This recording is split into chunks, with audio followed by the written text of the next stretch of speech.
GeM TV நேயர்களுக்கு அன்பான வணக்கம். அதிகாரம் 117 படர் மெலிந்து இரங்கல். 1164வது குறட்பாவை பற்றி நாம் இப்பொழுது சிந்திக்க இருக்கின்றோம். காம கடல் மண்ணும் உண்டே, அது நீந்தும் ஏமப்புனை மண்ணும் இல். காமக்கடல் மண்ணும் உண்டே, அது நீந்தும் ஏமப்புனை மண்ணும் இல்.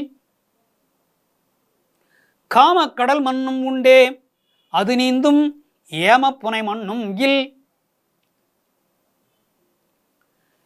காமம் அதிகமாகிவிட்டது. எப்படி? கடல் போல.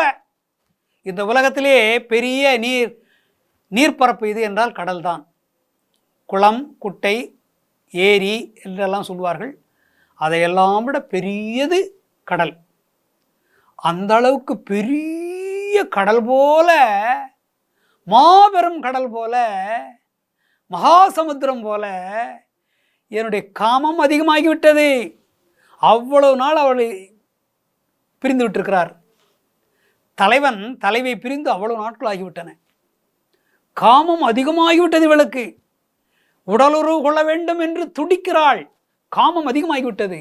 பல நாட்கள் ஆகிவிட்டது. ஏக்கம், காம உணர்வு அப்படியே அவளை தின்று விடுகிறது.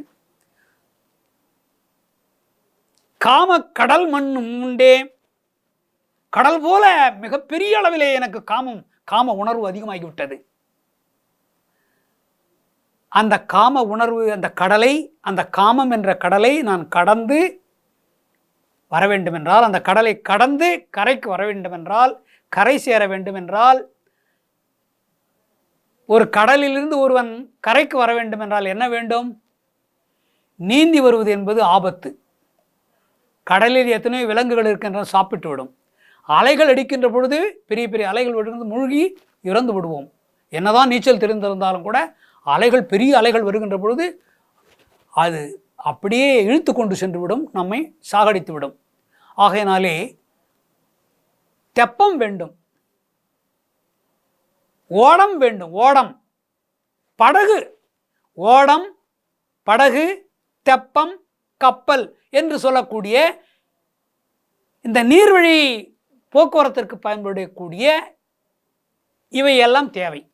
இருந்தால் அந்த கரையை நீந்தி அந்த கடலிலிருந்து நாம் கரைக்கு வந்து சேரலாம்.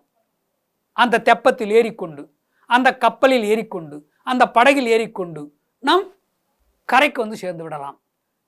பாதுகாப்பாக வந்து சேர்ந்து விடலாம். இல்லை என்றால் பாதுகாப்பு இல்லாமல் தானாக நாமே வந்து விடலாம் என்று சொன்னால் அந்த கடலை நீந்தி கரைக்கு வருவது கஷ்டம், மிக கடினம், உயிருக்கே ஆபத்து, இறந்து விடுவோம். என்ன தேவை? தெப்பம், படகு, கப்பல் இருக்க வேண்டும். ஓடம் இருந்தால்தான் நாம் கரை சேர முடியும். இந்த இடத்திலேயே எனக்கு யார் வேண்டும்? இந்த காமம் நிறைந்து அதிகமாக கடல் போல காமம் பெருகிவிட்டது. இந்த காம கடலை நீந்துவதற்கு யார் வேண்டும்? எனக்கு இந்த காமத்தை போக்க, இந்த காம உணர்வு அடங்க வேண்டும் என்றால் எனக்கு யார் வேண்டும்? என் தலைவன் வேண்டும். என்னுடைய தலைவன் எப்பொழுது திரும்பி வருவானோ அப்பொழுதுதான் எனக்கு இந்த காம உணர்வு நீங்கும்.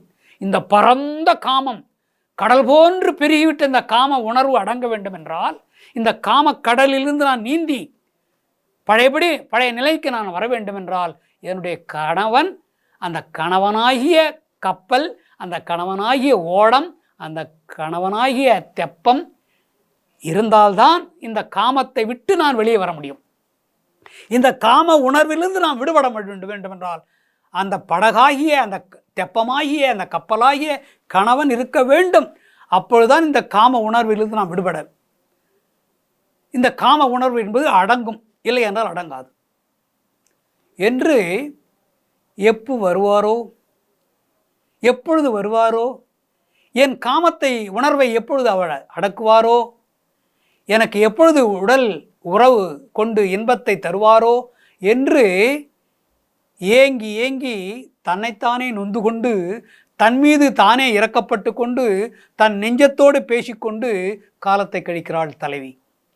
மிக கொடியது இந்த பிரிவு. இதனாலே மனம் நொந்து அவள் பலவிதமாக பிதற்றுகிறாள். ஏன் நோய்வாய்ப்பட்டு கூட அவள் வருத்தம் அடைகிறாள். சீக்கிரம் தலைவன் வந்தால் அந்த நோய் தீரும் என்று திருவள்ளுவர் பேசுகின்றார். மீண்டும் நாளை சந்திப்போம்.